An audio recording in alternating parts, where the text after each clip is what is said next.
సొంత ఇల్లు అనేది పేదవాడి యొక్క జీవిత స్వప్నం. ఆ స్వప్నాన్ని ఎన్నో ఏళ్లుగా దాదాపు 10-11 సంవత్సరాలు ఎదురు చూస్తున్నటువంటి ఇంత గొప్ప స్వప్నాన్ని ఇవాళ రాష్ట్ర ముఖ్యమంత్రి రేవంత్ రెడ్డి గారు, young and dynamic minister for housing Ponguleti Srinivasa Reddy గారు దీని మీద ప్రత్యేక శ్రద్ధ పెట్టి నిరంతరం వాళ్ళ అధికారులు ఇక్కడ ఉన్నారు, గౌతమ్ గారు యంగ్ ఆఫీసర్ ఉన్నారు, నిరంతరం దీన్ని పర్యవేక్షిస్తూ ఎక్కడ కూడా లోటుపాటు లేకుండా పేదవాడికి ఇల్లు అందడమే ధ్యేయంగా ఈ ప్రభుత్వం పనిచేస్తా ఉంది.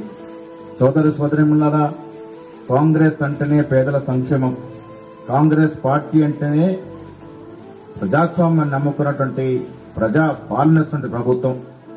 ఆనాడు రేవంత్ రెడ్డి గారు పీసీ అధ్యక్షుడిగా ఇచ్చినటువంటి ప్రతి మాటని ఇవాళ నిలబెట్టుకుంటూ ముందుకు పోతున్న తరుణంలో ఇవాళ దాదాపు 4.5 లక్షల ఇళ్లు ఈ రాష్ట్రంలో ఈ 2.5 సంవత్సరాలు ఇచ్చినామంటే మాకున్నటువంటి పేదల పట్ల బాధ్యతని గుర్తెరిగి మీ అందరి కళని స్వాకారం చేస్తున్నటువంటి తరుణం.